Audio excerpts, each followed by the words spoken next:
अस्सलामुअलैकुम नाजरीन, volume 157 part 1 explain in Urdu Hindi. जैसा कि हमने पिछले एपिसोड में देखा था कि इब्राहिम बे का बेटा मारा गया था जबकि अलाउद्दीन गोंजा को लेकर भागते हुए उलझाई के हाथों फंस गया था। अब बात करते हैं आज के एपिसोड के बारे में। अहमद की लाश कबीले में आने के बाद उस्मान साहब और इब्राहिम बे आमने सामने होते हैं। सरदार याकूब आगे बढ़ते हुए कहता है, क्या तुमने ऐसा करने से पहले अंजाम का नहीं सोचा था उस्मान? उस्मान साहब काफी ज्यादा परेशान दिखाई देते हैं। फिर उस्मान साहब के इशारे पर गुंदोज साहब और सरदार याकूब के इशारे पर मेहमद आगे बढ़ जाते हैं। मलिका खातून भी अहमद की मैयत से उठकर खंजर निकाल लेती हैं। सरदार याकूब मजीद कहता है, अगर मेरी बेटी को कुछ हो गया तो मैं तुम्हारी नस्ल मिटा दूंगा उस्मान। इब्राहिम बे कहते हैं, इन्होंने पहले ही मेरे बेटे को मार डाला है याकूब साहब, खून का बदला खून से लिया जाएगा। मैं काई कबीले को खून में नहला दूंगा। जवाबन उस्मान साहब कहते हैं, आप जल्दबाजी से काम लेते हुए कुछ भी कहते जा रहे हैं, लेकिन मैं कबीले में भाइयों का खून नहीं बहने दूंगा वरना इसका अंजाम भयानक होगा। ये सुनते साथ ही सरदार इब्राहिम कहता है, हमें अब किसी भी अच्छे अंजाम की तवक्को भी नहीं है। ये कहते साथ ही सरदार इब्राहिम उस्मान साहब पर हमलावर होता है।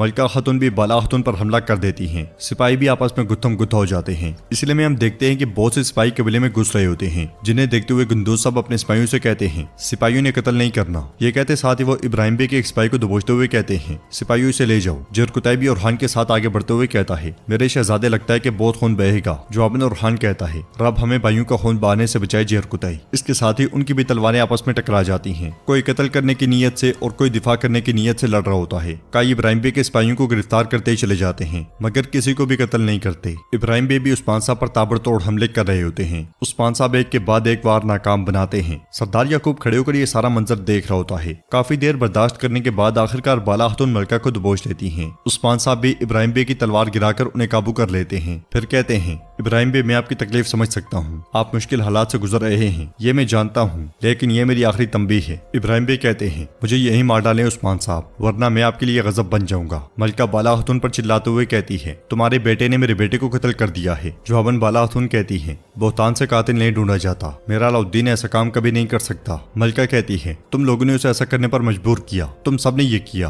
तुम सब के सब कातिल हो। शादी की दावत भी हमारे लिए एक जाल है, मेरे बेटे के लिए तुमने जाल बिछा दिया बाला। उसे मुसलसल जोर आजमाई करता हुआ देखकर बाला खातून कहती हैं, अपना मुंह बंद रखो वरना मैं तोड़ दूंगी। जानती हूँ कि तुम बड़े गम में हो, अगर वो तुम्हारा बेटा था तो ये मेरा बेटा है। जंगल में उलझाई ने अलाउद्दीन और खातून को घेरा होता है और वो उनसे कहता है, कातलो, तुमने क्या सोचा था कि जो खून तुमने बहाया उसकी कीमत अदा नहीं करोगे? तुमसे खून की बदबू आ रही है, तुम कह नहीं जा सकते। यह सुनकर अलाउद्दीन पूछता है, तुम कौन हो और क्या कह रहे हो? कौन सा खून? जवाब में उलझाई कहता है, मैं जो कह रहा हूँ वही सच है। तुमने क्या सोचा था अहमद को कत्ल करने के बाद तुम भाग जाओगे? ये सुनते साथ ही अलाउद्दीन, गोंजा और बाकी सब बहुत परेशान हो जाते हैं। अलाउद्दीन पूछता है, अहमद को क्या हुआ? जब हम कबीले से निकल रहे थे तो अहमद जिंदा था। फिर होलोफेरा कहती है, हमने किसी को तकलीफ नहीं दी, तुम झूठ बोल रहे हो। उलझाई कहता है, इतना बड़ा जुर्म करने के बाद अपनी गलती तस्लीम करो, तुम्हारे हाथों पर अब भी अहमद का खून है। जवाबन गोंजा कहती है, हमने किसी को कत्ल नहीं किया, हमारे रास्ते से हट जाओ। यह सुनकर उलझाई कहता है, नहीं, मैं यहाँ तुम सबकी जान ले लूंगा। अलाउद्दीन कहता है, ये तो अल्लाह ही बेहतर जानता है। कबीले में उरहान और तोगाए आमने सामने होते हैं। उरहान तोगाए से कहता है, किसी ऐसे शख्स का इंतखाब करो जिसका मुकाबला कर सकते हो। तो तोगाई कहता है, तुम मेरा मुकाबला करने के काबिल नहीं हो उरहान। जवाबन उरहान कहता है, चलो देखते हैं, आ जाओ। ये सुनते साथ ही तोगाई उस पर हमला कर देता है।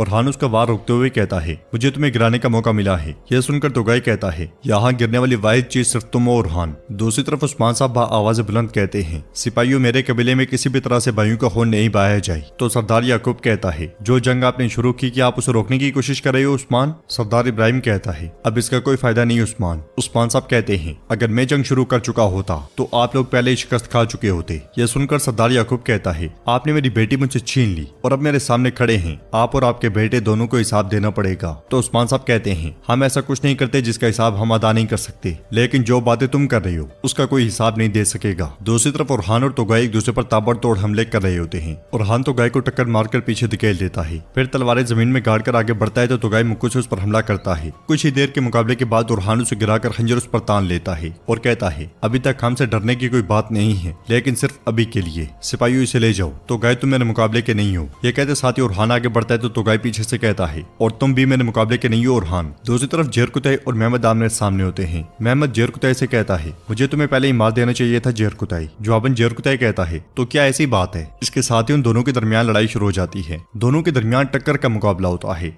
और आखिरकार दोनों एक दूसरे पर तलवारें तान लेते हैं। जेर कुतई महमद से कहता है, कोशिश बिना करना महमद। इसके साथ ही जेर कुतई के कहने पर सिपाही महमद को नेजू के नोक पर रख लेते हैं। काफी देर की लड़ाई के बाद कबीले में सन्नाटा छा जाता है और इब्राहिम बे के तमाम सिपाहियों को कैदी बना लिया जाता है। उस्मान साहब इब्राहिम बे से कहते हैं, आपके सिपाहियों को रोक दिया गया है, आप पुरसुकून रहें। आपके सामने दो रास्ते हैं, आप या तो पुरसुकून रहें और इंसाफ पर भरोसा रखें, या जल्दबाजी से काम लेने की वजह से आप यहीं मरेंगे। सरदार याकूब उस्मान साहब से पूछता है, आप कौन सा रास्ता चुनेंगे? इतना खून बहाने के बाद आप बेइज्जती कर रहे हैं उस्मान साहब। इब्राहिम बे कहते हैं, अब बहुत देर हो चुकी है। जवाबन उस्मान साहब कहते हैं, हकीकत आश्कार होगी, इंसाफ मिलेगा तब तक आप बाज रहेंगे। ये कहते साथ ही उस्मान साहब तलवार पीछे कर लेते हैं, जबकि बाला खतून समेत बाकी सब भी अपने हथियार पीछे कर लेते हैं। उस्मान साहब मजीद कहते हैं, मैं ये आपको आखिरी बार कह रहा हूँ। जंगल में उलझाए सिपाहियों से कहता है, इन्हें घेर लो। ये सुनकर उसके सिपाही जैसे ही आगे बढ़ते हैं तो झाड़ियों में छुपा हुआ बुरहान उन पर तीर छोड़ देता है। बुरहान अकेले ही बहुत सी लाशें गिरा देता है। ये मंजर देखकर सब हैरान और परेशान हो जाते हैं और उलझाए सिपाहियों के साथ दरख्तों की ओर में छुप जाता है। मौका मिलते साथ ही अलाउद्दीन सिपाही बेसुंगुर और खवातीन के साथ मिलकर हमला करता है और फिर जंगल की जानिब भाग पड़ता है। उन्हें भागते हुए देखकर उलझाए कहता है, तुम उस तरंदाज को तलाश करो, हम उनके पीछे जा रहे हैं। ये कहते साथ ही वो दो हिस्सों में तकसीम हो जाते हैं, जबकि बुरहान भी खुश होते हुए आगे बढ़ जाता है। भागते भागते अलाउद्दीन कहता है, चलो बुरहान साहब हमारी हिफाजत करेंगे, घोड़े पीछे रह गए हैं, हमें कोई रास्ता तलाश करना होगा। उलझाए भी उनका ताकुब कर रहा होता है। बुरहान झाड़ियों से निकलकर भाग रहा होता है कि उलझाए के दो सिपाही उस तक पहुंच जाते हैं और कहते हैं, तुम कौन हो? तुम्हारे पास बचने का कोई रास्ता नहीं है, अब हथियार डाल दो। ये सुनते साथ ही बुरहान साहब हथियार जमीन पर फेंक देता है, मगर सिपाही के पास आते साथ ही बुरहान उसकी तलवार खींचकर उन पर टूट पड़ता है और पल भर में उन दोनों को काट डालता है। फिर कहता है, मैं सिर्फ अपने हुजूर से हुक्म लेता हूँ, तुम गिदड़ों के गोल से नहीं। काई कबीले में मलका खातून बहुत गमगीन अहमद की मैयत के पास बैठी होती है। जनाजा उठाने के लिए कई सिपाही आगे बढ़ते हैं तो वो उन्हें पीछे धकेल देती हैं और जनाजे का बोझ अपने कंधों पर उठाते हुए कहती हैं, बेटे मैं तुम्हारे साथ हूँ। ये कहते साथ ही वो जनाजे को खींचना शुरू कर देती हैं और बाला खातून के पास से गुजरते हुए कहती हैं, अभी नहीं, लेकिन तुम लोग इसका हिसाब दोगे। उन्हें इस तरह से देखकर बाला खातून भी रो देती हैं। फिर कहती हैं, मलका खातून मैंने भी एक बच्चा खोया है, मैंने अपनी हलीमा को अपने हाथों से इन जमीनों में दफन किया। जवाब में मलका कहती है, आप मजीद भी खोएंगी। ये कहते हुए वो जनाजा लेकर आगे बढ़ते ही चली जाती है। दूसरी तरफ जेर कुतई या रमाल सिपाहियों से कहता है, एक गलती सिर्फ एक बार माफ की जा सकती है सिपाहियों, ये याद रखना, हम आपको तकलीफ नहीं देना चाहते, हमें ऐसा करने पर मजबूर ना करो। अगले ही मंजर में उस्मान साहब, गुंदूज साहब, सरदार इब्राहिम और याकूब बे आमने सामने होते हैं। जेर कुतई भी खेमे के अंदर मौजूद होता है। सरदार कुंदूज कहते हैं, हमने कोई सिपाही नहीं खोया, अल्हम्दुलिल्लाह, जख्मी शिफाखाने में हैं, लेकिन ये हमला आपके लिए बिल्कुल भी मुनासिब नहीं था सरदारान। तो इब्राहिम भी कहते हैं, हम हमेशा वही नहीं करते जो मुनासिब हो गुंदूज साहब, तुमने अपने बच्चे की शादी देखी है और मैं उसे दफन कर रहा हूँ।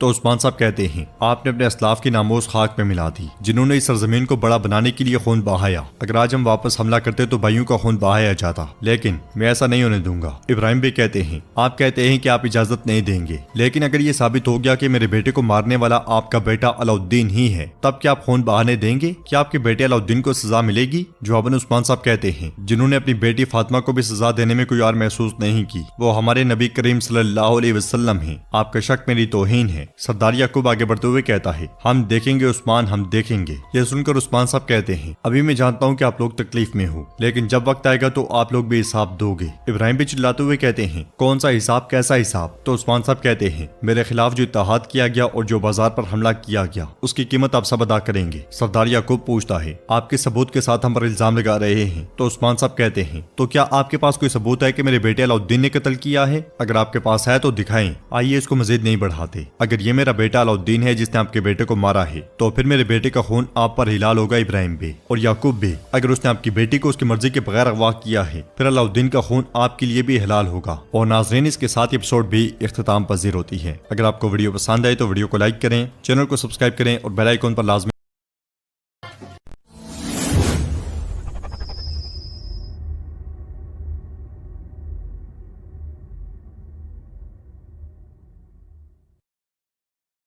សូមស្វាគមន៍មកកាន់ Channel Game ឥឡូវមុននឹងចូលដល់ការប៉ុណ្ណឹងយើងដូរតួអង្គថ្មីអូខេយើងមើលតួអង្គណាឥឡូវយើងយក Easy Pro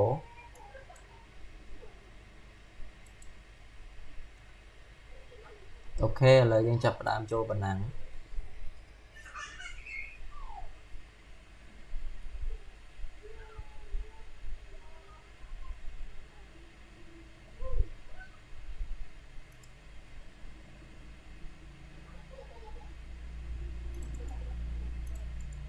ok là dương trên đầm na ta gái lực ní dương đồ tu on mấy cho mơ dương ai ta đã mà lịch mùi thế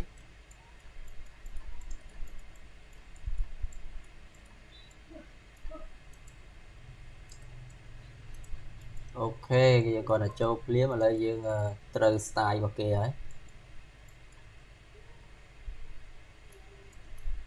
trong ní bên sân là dương kích chuyên kích nam mà đồng về ra lên ấy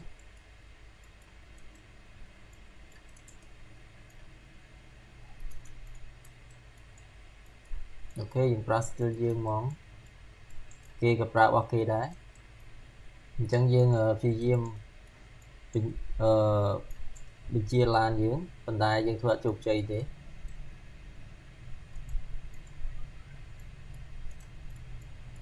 dương thu lẹm nó lịch bấy lịch mùi lịch phí đôi chị đại chuyện nhai ấy dương vào là nàng cà phê